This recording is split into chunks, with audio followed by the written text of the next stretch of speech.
अब एक क्वेश्चन मेरा थोड़ा सा अलग सा क्वेश्चन है। जी जी जी। और बहुत जरूरी क्वेश्चन है ये। आप खुद ही बोल रहे हैं कि आपकी इंग्लिश पे उतनी पकड़ नहीं थी जब आप आए थे, तो इस तरह से हिंदी बेल्ट से आके तो क्या आपको एक एक्स्ट्रा स्ट्रगल करना पड़ा? क्योंकि एक अजीब सी स्ट्रगल हो जाती है उन लोगों की जो मुंबई से बाहर से आते मैं जिस दौर में आया था टेलीविजन में, हैं। तो जैसा कि आपने सही बताया कि मैं जिस बैकग्राउंड से आया था, जिस तरह से मेरी परवरिश हुई थी, उसमें तो बिल्कुल बॉम्बे के हिसाब से मैं एक बार तो पहले ही रिजेक्ट हो ही चुका था कि मुंबई मैं तो बॉम्बे मुंबई हो में चुका है, हाँ। मुंबई यहाँ के मतलब बिल्कुल उसके हिसाब से तो मैं बिल्कुल रिजेक्ट ही था, हम्म, रिजेक्टेड था। लेकिन जब मैं आया तो उस समय डेफिनेटली एक अलग माहौल था उस समय, बिकॉज चैनल वी, एमटीवी, वही तो। ये इस तरह के शोज और चैनल बहुत इस समय पॉपुलर थे।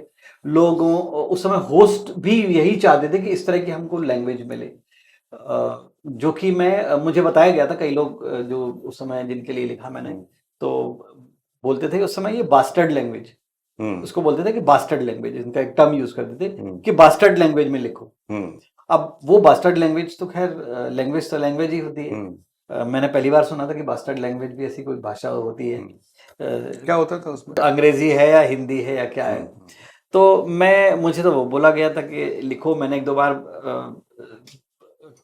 अपना शुरुआत में, बिकॉज काम चाहिए है, हम्म। तो बास्टर्ड लैंग्वेज लिखने की कोशिश भी की, कोशिश भी की, ओके। लेकिन समझ में आ गया कि आप नहीं लिख सकते। तो जब ये इस तरह की लैंग्वेज की जब बात हो रही थी, तो मुझे ऐसा लगता था मैं अपने आप को थोड़ा मिसफिट पाता था। अच्छा, आप हाँ, पाते थे मिसफिट अपने आप बिल्कुल को? मिसफिट पाता था। अच्छा, मुझे अच्छा, लगता था कि राइटिंग में शायद मेरा बहुत ज्यादा कुछ इसमें होने अच्छा। वाला नहीं है। क्योंकि अंग्रेजियत बहुत ज्यादा अंग्रेजियत बहुत ज्यादा थी, और वो मैंने कोशिश भी की वैसे लिखने की, हम्म, इंग्लिश टाइप की, हम्म, बट वो बात नहीं आ पाती थी, वो क्योंकि वो मेरी राइटिंग नहीं थी, वो हाँ, मेरे अंदर से निकली हुई राइटिंग नहीं हम्म, थी। बहुत वो डिस्कनेक्ट सा एक होता हम्म, था। तो वो एक कोशिश थी। तो जब मुझे इस तरह का बोला गया कि बास्टर्ड लैंग्वेज हम्म, लिखो, तो मैंने उस समय मन में जरूर सोचा था कि जिस दिन कभी एक आध बार मौका मिला, तो इस बास्टर्ड लैंग्वेज को मैं जरूर बदल के तो रहूंगा, मतलब अच्छा, बदलूंगा अच्छा, तो मैं। बड़े कई बार बोलते हैं ना कि आप अच्छे दिल से कोई चीज मांगो तो ये हो जाता है। हम्म, उस समय केबीसी हो गया, हाँ, और केबीसी में मुझे एक ऐसा शो मिल गया, एक हम्म, ऐसा होस्ट मिल गया, जहां पे वो जो बोल दे वो एक स्टाइल बन जाती वो है। एक ट्रेंड। और वहां पे जब यो ब्रो और दोस्त और होस्ट वाली लैंग्वेज में मैं सीधा आया, आदर आदाब अभिनंदन आभार, मतलब एकदम सीधा। शुद्ध हिंदी में आया, तो लोगों को अच्छा लगा। और अच्छा, बाद में मैंने देखा कि जो बड़े बड़े जो जो बास्टर्ड लैंग्वेज वाले होस्ट थे, वो भी या आदाब जो अभिनंदन करने इंग्लिश लगे। वाले थे, वो भी अब आदर आदाब करने लगे हैं। तो एक, मैं बिल्कुल इसका श्रेय लेना चाहूंगा कि अगर टेलीविजन में जो भाषा में थोड़ा सा बदलाव आया है, उसमें अमिताभ बच्चन, कौन बनेगा करोड़पति, स्टार प्लस और आरडी तेलंग का आदित्य बहुत नाथ। बड़ा थोड़ा योगदान बहुत है। नहीं, जो 90s का दौर है, जो जहां मुझे याद आ रहा थोड़ा बहुत नहीं, बहुत ज्यादा, बिकॉज वो बिल्कुल ही उस समय एमटीवी वीटीवी जी अलग ही लेवल पे चीजें हो रही थी। आफ्टर केबीसी एक पूरे जो चेंज आया है, उसके बाद तो फिर काफी सारे रियलिटी शोज में बहुत ही अच्छे लैंग्वेज पे लोग ध्यान देने लगे। अब आपको कभी लगता है कि हिंदी भाषी होने के कारण, अब तो नहीं लगता होगा, अब तो आपको अंग्रेजी वाले को दिक्कत होती होगी है? नहीं नहीं, अब तो आपका वो स्ट्रांग पॉइंट हो गया है। आपका स्ट्रॉन्ग अब पॉइंट। उसके लिए आपको बुलाया जाता है कि अच्छा, अब ये आपकी तरह की भाषा है, यानी ये आपकी तरह का शो है, इस तरह का उसके लिए बुलाया जाता है। ओ, तो यानी अभी हिंदी अच्छे से जानना, हिंदी की पकड़ एक स्ट्रॉन्ग पॉइंट है एक राइटर के लिए।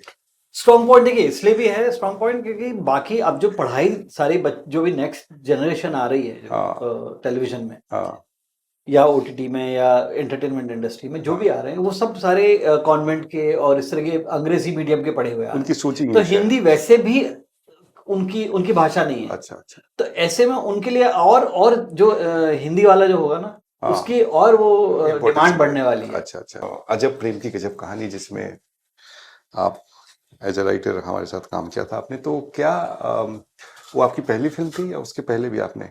नहीं, पहली फिल्म थी अजब प्रेम की मेरी। गजब जी कहानी। जी। अच्छा, अच्छा, अच्छा। तो क्या है उसका एक्सपीरियंस बताइए, अचानक से आपने नॉन फिक्शन से फिक्शन में आए तो, या पहले से लिख रहे थे आप? मुझे ऐसा लगता है कि मेरी बिकॉज फॉर्मल ट्रेनिंग नहीं हुई थी, हम्म, तो मेरा कोई फॉर्मेट भी नहीं बन पाया। हम्म, हम्म, बिकॉज ट्रेनिंग नहीं हुई तो मेरा कोई फॉर्मेट भी नहीं बन पाया। मैं वो आलू की तरह था कि किसी भी सब्जी में डाल दो।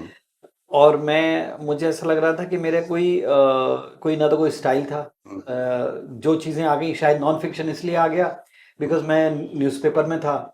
वहाँ जो मैं देखता था, जो आज मैंने सपोज आज मैं प्रेस कॉन्फ्रेंस में गया या मैं कोई बिजनेस मीटिंग में गया तो उसकी मैं रिपोर्ट बनाता था। तो इस तरह से नॉन फिक्शन की राइटिंग आ गई। या अगर मैं कोई मैच देख के आया हूँ तो मैच की रिपोर्ट बना रहा हूँ, तो इस तरह से नॉन फिक्शन का आ गया। मुझे लग रहा है कि फिक्शन की राइटिंग का, बिकॉज मेरे पास कोई ट्रेनिंग नहीं थी तो मैं थोड़ा सा फ्री था। मेरे पास कोई स्टाइल नहीं थी, कोई बंधन नहीं था, तो उस वजह से मुझे फिक्शन में ढलने में मुझे प्रॉब्लम नहीं हुई। और जैसे ही ये अपॉर्चुनिटी मिली कि अगर इस तरह का करना है, और बिकॉज मुझे ऐसा लगता है कि अगर आप सिर्फ अपने आसपास को, अपनी लाइफ को ऑब्जर्व कर लेना तो ये फॉर्मेट तो चीजें वर्कआउट हो सकती हैं अच्छे से। अगर आज मैंने कभी किताब नहीं लिखी, लेकिन मुझे मालूम है कि जब भी मैं किताब लिखूंगा शायद अच्छी किताब लिखी जाएगी। तो फॉर्मेट उतना इंपॉर्टेंट नहीं होता है, जहां पे अगर आप बेसिक राइटिंग का अगर आप डीएनए समझ लें, और राइटिंग का बेसिक डीएनए आपको समझ में आएगा जिंदगी को ऑब्जर्व करने। आप यहाँ पे 5 लोग बैठे हुए हैं, अगर मैं सबको ऑब्जर्व करता हूँ अभी, तो ये मुझे राइटिंग में काम में आता है। अच्छा। तो मेरे ख्याल में इसलिए शायद मैंने वो फिक्शन का जब मुझे मौका मिला, अजब प्रेम की गजब कहानी में, तो मुझे वो जो किरदार थे वो कहीं ना कहीं मुझे ऐसा लगा कि अरे ये तो कहीं होगा, ये मेरा कभी दोस्त रहा होगा, ये कभी कोई और रहा होगा। तो कहीं ना कहीं वो किरदार जाने पहचाने से लगने लगे। एक लड़का या एक कोई युवा जो है वो राइटिंग में आना चाह रहा हो, वो राइटर बनना चाह रहा हो और मुंबई आता है, तो उसको कैसे आगे बढ़ना चाहिए, कैसे क्या करना चाहिए? कोई अगर आप उसको थोड़ा सा गाइड करे ताकि वो किसी को असिस्ट करे, कोई कोर्स करे, डायरेक्टर को क्या करना क्या चाहिए, या क्या तरीका है, या अलग अलग तरीका है, तो थोड़ा सा इस पे आप बताइए। देखिए, राइटिंग के लिए सबसे अच्छी बात है, राइटिंग के लिए मैं जो बोलूँगा कि मैं अपने आप को अगर मैं रेट करूँ तो मैं सारे देश के जितने भी युवा हैं उन सबसे यही कहना चाहूँगा कि अगर मैं कर सकता हूँ तो इस देश का कोई भी युवा कर सकता है। इसलिए नहीं कि मैं अपने आप को डिमीन कर रहा हूँ या अपने आप को मैं नीचे रख रहा हूँ, इसलिए मैं ये बोल रहा हूँ कि आज इतनी क्वालिफिकेशन तो हर लड़के में है, हर आदमी में है कि वो इतना मिनिमम तो अचीव कर ही सकता है। अच्छा। अगर आज के डेट में वो कुछ भी ट्रेनिंग नहीं ले, लेकिन उसके आसपास की जो हमारी जो अपब्रिंगिंग ऐसी होती है, जो मिट्टी की जो एक पहचान होती है ना, उससे इतना ज्यादा आप में अपने आप भरा होता है कि आप जितनी सक्सेस मुझे मिली है उतनी सक्सेस तो आपको मिल ही सकती है अगर आप अपने आप को ढंग से काम के प्रति अगर आप ईमानदार रहे।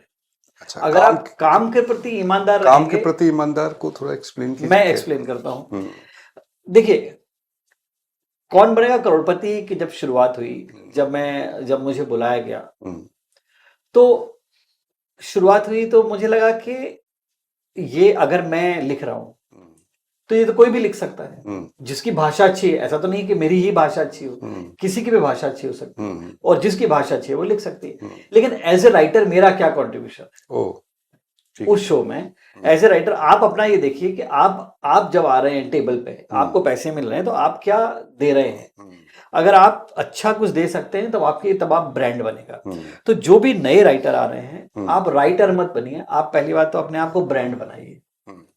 तो अगर जो परिभाषा जो आपने पूछी है, मैं ये बोल रहा हूँ कि आपका कंट्रीब्यूशन आप जब तक तय करेंगे, अब जैसे एक नॉन फिक्शन में एक राइटिंग क्या हो सकती है, बट मैंने कोशिश की कि किस चीजों को हाईलाइट करें। जैसे मान लीजिए अगर मैंने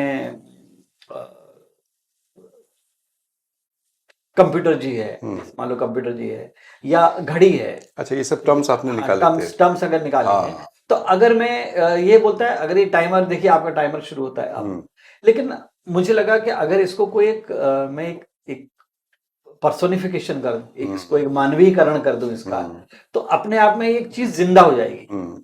अगर मैं स्टेबल लैंप ये रखा हुआ है या आपके बगल में लाइट दे रहा है, अगर मैं इसको श्री प्रकाश जी बोल दूं कि श्री प्रकाश जी बहुत अच्छा आज प्रकाश दे रहे हैं, तो अचानक आप में एक उसमें एक जिंदगी आ जाती है।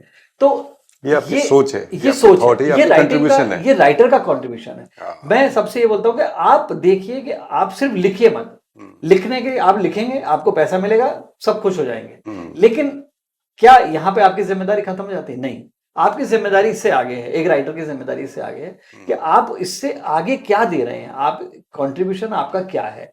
तो सबसे पहली बात आप ये तय करिए कि आप, मुझे जिस जगह पे भी जाना है, मुझे अपना 100 से क्या 120% देना है। पहली बात तो ये है जो आपकी सफलता की मैं बता रहा हूँ। दूसरी बात है कि आप अपने आप को इतना परफेक्ट बना के सिर्फ राइटर मत बनाइए, अपने आप को ब्रांड बनाइए जहां पे लगे, क्योंकि राइटर बहुत सारे हैं, राइटर तो बहुत सारे मिल जाएंगे, बिल्कुल, लेकिन ब्रांडेड राइटर बहुत कम मिलेंगे। उसमें आरडी तिलक कम बनते हैं। हाँ, नहीं, तो मैं हाँ, नहीं जो बोल भी रहा है, कि आर्टिकल कम बनते हैं, बिल्कुल कम बट मैं बनता बोलूंगा था, हाँ। आपको एक बनाना है, एक अपना ब्रांड बनाना है। जब तक आप ब्रांड नहीं बनाएंगे ना, तब तक आप सैकड़ों प्रोड्यूसर होंगे, सैकड़ों राइटर होंगे, सैकड़ों आर्टिस्ट होंगे, बट अमिताभ बच्चन, शाहरुख खान अगर बनना है तो शाहरुख खान से भी बहुत ज्यादा टैलेंटेड लोग होंगे, अमिताभ बच्चन से भी बहुत ज्यादा टैलेंटेड लोग होंगे, उनकी जैसी आवाज बहुत अच्छी होगी लोगों की, उनका अंदाज बहुत सारे लोगों में होगा, बट अमिताभ आज एक अपने आप में एक ब्रांड है। बस वही ब्रांड बनने की कोशिश करिए। और जो आप, मैं ये नहीं बोलूंगा कि आप ये ट्रेनिंग लीजिए, वो ट्रेनिंग लीजिए, ये आपकी एडिशनल है। अगर आप लेंगे बहुत अच्छा है, आपकी राइटिंग की आपके पास नॉलेज है, अगर आपको ग्रामर पता है तो अच्छी बात है ये, लेकिन मतलब उसकी वजह से आपको काम बहुत आगे बढ़ जाएंगे, आप बहुत अच्छे, आप बहुत बड़े आप राइटर बन जाएंगे, नहीं। अगर ऐसा होता तो इंस्टीट्यूट इतने सारे हैं, इतने सारे राइटर इंस्टीट्यूट से निकल रहे हैं जिनको सब एक्ट 1 एक्ट 2 एक्ट 3 सब पता है, सारे ग्रामर पता है, लेकिन वो अच्छे राइटर नहीं हो पा रहे। हाँ। तो एक नया जो लेखक है वो किसके पास जाए? वो प्रोड्यूसर के पास जाए, एक्टर के पास जाए, राइटर के पास जाए, डायरेक्टर के पास जाए, किसके पास जाए जिससे उसका काम आसान हो जाए? आज के ट्रेंड की बात करूं, आज की ट्रेंड की बात करूं, या चैनल पे जाए? नहीं, आज के ट्रेंड की बात करूं तो सबसे शॉर्टेस्ट तरीका है एक्टर के पास जाना। अगर आपके पास एक अच्छा आर्टिस्ट है, हाँ, जो आपकी स्क्रिप्ट पे बिलीव करता है, अच्छा, तो बाकी सारी चीजें आपकी चुटकी बजाते हुए पूरे हो जाएंगे। ओके, तो यानी एक्टर रेडी है कि वो नए राइटर को सुने? वो आपको स्ट्रगल करना पड़ेगा, यही आजकल का स्ट्रगल यही रह गया है। अच्छा, कि अगर आप एक्टर के पास जाते हैं और उसको कन्विंस कर लेते हैं तो फिर बाकी सारी बातें खत्म हो जाती है। और देखिए, हंगर सब में रहता है, एक अच्छी स्क्रिप्ट की भूख हर आर्टिस्ट में, और उसको लगता है। मैं, और दूसरी बात, एक और चीज मैं बोलूंगा कि आप अपनी स्क्रिप्ट को ऐसा बनाइए कि या तो लोग उससे प्यार करें, कि यार इतना प्यार कर रहे हैं कि आप वो कहीं कहीं और के पास न चली जाए, और या लोग उससे डर जाएं, इतना डराइए कि यार ये स्क्रिप्ट कहीं किसी और के पास ना चली जाए। अच्छा, वो डर होना चाहिए। इतनी अच्छी आपके पास स्क्रिप्ट है कि पता चला कि आपको डर है कि यार ये कहीं दूसरा ना ले ले, इसलिए मैं तुरंत मैं ले लूं। अच्छा। तो उस लेवल पे आपको अपना काम को ले जाना पड़ेगा। ओके, अच्छा, नरेशन का कितना इंपॉर्टेंस होता है राइटर के लिए? ये नरेशन आपके नरेशन सब कुछ नहीं है, लेकिन अगर आप अच्छे नरेटर हैं तो आप अपनी चीज को और बेटर तरीके से बेच सकते हैं। अच्छा, हाँ, इंपॉर्टेंट है, बट इतना भी इंपॉर्टेंट नहीं है कि आपका सिर्फ नरेशन अच्छा है, राइटिंग खराब है। अच्छा, अच्छा, ऐसा नहीं है। अच्छा, राइटिंग तो अच्छी होनी ही चाहिए, नरेशन अच्छा हो तो वो सोने पे सुहागा हो जाता है, वो गार्निशिंग है। अगर आपने केक अच्छा बनाया है, आपने ऊपर से उसको सजा दिया है, वो नरेशन है। अच्छा, लेकिन केक अगर टेस्ट अच्छा नहीं है उसका, अगर स्वाद खराब है, तो फिर आपकी सजावट कितनी अच्छी हो, बेकार है। अच्छा, अभी बहुत ही राइटिंग में जो अभी इतना जो हिंसा और ये इतने जो ये सब कुछ चल रहा है, तो उस पे आप क्या बोलते हैं कि यही चीज आगे बढ़ेगी या ये टेम्पररी फेज है? क्या आपको अपने पॉइंट ऑफ व्यू से क्या लगता है? देखिए, दौर है, दौर आते रहते हैं। हिंसा का दौर है, अभी इस समय लोगों को अच्छा लग रहा है, तो ऐसा नहीं कि यही एंटरटेनमेंट है। एक टाइम पे धार्मिक चीजें इतनी आ गई थी, अच्छा, कि हर जगह या तो महाभारत हो रहा था, या रामायण हो रही थी, या कोई और देवी का सीरियल बन रहे थे। तो ऐसा नहीं था कि सारे लोग उस समय भक्त हो गए थे। नहीं, ये दौर है, ये दौर चलते रहेंगे। एंटरटेनमेंट की खूबसूरती यही है कि कभी एक्शन आता है तो पता लगा सनी देओल बहुत ज्यादा तगड़े स्टार हो जाते हैं, फिर अचानक रोमांस का दौर आता है तो ऋषि कपूर बहुत अच्छे बड़े बड़े स्टार हो जाते हैं, फिर अचानक एंग्री यंग मैन आ जाते हैं तो अमिताभ बच्चन आ जाते हैं। तो इस तरह का ये दौर चलता रहेगा, ओके। ये आता रहेगा, ये टेस्ट बदलता रहेगा। जैसे आप कभी कभी अपने बहुत दिनों तक दाल चावल खाते हैं, फिर आपको लगता है बहुत बोर हो गया, अभी कुछ इटालियन खाना चाहिए, अच्छा। आप इटालियन खाने पहुंच जाते हैं। आ, आगे आपको क्या लगता है एक एज अ राइटर, आगे का कोर्स क्या दिख रहा है आपको एज अ राइटर? ओटीटी भी आ गया है अब, और ओटीटी की राइटिंग एक अपने अलग लेवल पे राइटिंग है उसकी, ठीक है। टीवी चल ही रहा है, फिल्म आती जाती है, लेकिन फिल्म एक बहुत बड़ा माध्यम है। यूथ की बहुत ज्यादा इन्वॉल्वमेंट हुई है, तो आगे आपको क्या लगता है कि एक राइटर को अगर आपने स्क्रिप्ट लिखना चाहे तो उसको कौन से जॉनर में जाना चाहिए, या किस तरह की चीजें लिखनी चाहिए उसको? क्या आपको अपने हिसाब से, आप मार्केट के बीच में हैं और इतने लोग, तो क्या लगता है कि आगे क्या होना चाहिए होने इस समय जो आपके दौर हिसाब चल रहा है, मुझे ऐसा लग रहा है, इस समय जो दौर चल रहा है वो भारत की कहानियों का दौर है। भारत की कहानी? भारत की कहानियों का दौर है, इंडिया की कहानी बहुत हो गई, अच्छा। अब भारत की कहानियों का दौर है। अगर आपके पास भारत की कहानी है, भारतीय जो कोर जो हमारी वैल्यूज हैं, हाँ। जो छोटे शहर का जो उसके जो आदमी के एस्पिरेशन है, उस तरह की कहानी है, अगर आप देश की हार्टलैंड की, देश की मिट्टी की कहानियां हैं, तो वो सारे लोग उसके लिए तैयार बैठे हैं उसको लेने के लिए। वो फ्लेवर की कहानी चाहिए। हाँ, एक जो नए भारत की कहानी जिसको बोलते हैं, वो उनका एक दौर चल रहा है कि किस तरह से हमारे गांव की जो जिंदगी है, गांव का मतलब, मेरा मतलब है कि विलेज की मतलब फिल्में नहीं है, मतलब मैं ये नहीं बोल रहा हूँ कि आप एकदम गांव की खेती किसानी की फिल्में लेके आए, नहीं। जो एक छोटे शहर के जो यूथ है, जो बड़ा बनना चाहता है, जो उसके सपने हैं, उसके संघर्ष हैं, क्योंकि आज देखिए, आज वो शहर नहीं रहे, पहले जैसे नहीं रहे कि जहाँ पे कुछ भी नहीं है, वो नहीं है। आजकल छोटा शहर भी अपने आप में धीरे धीरे मेट्रो की तरफ बढ़ रहा है। हर छोटा शहर मेट्रो बनना चाहता है, मेट्रो और बड़ा बनना चाहता है, मेगा सिटी बनना चाहता है, मेगा सिटी और बड़ा बनना चाहता है। तो हर चीज में एक बढ़ रही है बात। तो वहां की जो एक कहानियां हैं, जो आप देश की कहानियां अगर आपके पास हैं, तो तुरंत उसको लेने वाले हाथों हाथ तैयार है। और आगे आपका इरादा है अब डायरेक्शन साइड में जाने का, या एज ए राइटर ही आप आगे बढ़ना नहीं चाह रहे हैं? नहीं, बिल्कुल, अगर अपॉर्चुनिटी मिले तो डायरेक्शन में जाना चाहूंगा, क्योंकि राइटर, मुझे ऐसा लगता है राइटर का नेक्स्ट डेस्टिनेशन डायरेक्शन ही होना चाहिए, बिकॉज वो अपनी कहानियों को ज्यादा अच्छे से बता सकता है, कह पाता है। वो लॉस्ट इन ट्रांसलेशन वाली बीच में वो गैप नहीं होगा। ऐसा होता है? ऐसा होता है, होता है। एक दौर से एक आदमी से दूसरे आदमी तक जो बात पहुंचती है, उसमें कई एक आध जनरेशन का लॉस तो होता ही है। अच्छा अच्छा अच्छा।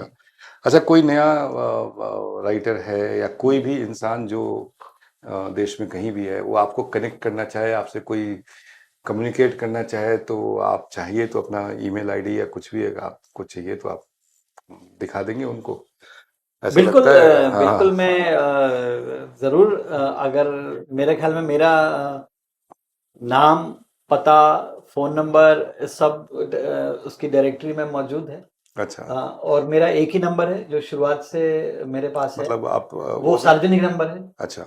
मेरा कोई दूसरा नंबर नहीं है। मेरा एक ही ईमेल है जो जो फिल्म इंडस्ट्री डायरेक्टरी में दर्ज क्या है। ईमेल क्या है आपका? rdtelang@gmail.com, rdtelang@gmail.com। आप उस पर आप लिख सकते हैं, आप जो भी सलाह होगी मैं दे सकता हूँ। हाँ, क्योंकि बहुत लोग हैं जो आपसे कनेक्ट करना चाहेंगे आफ्टर इस इंटरव्यू। जिसको भी कनेक्ट करना है इनको, सर ने अपना ईमेल आईडी भी बता चुके हैं। Thank you very much MH black के इस शो में आने के लिए। बहुत बहुत धन्यवाद, बहुत बहुत।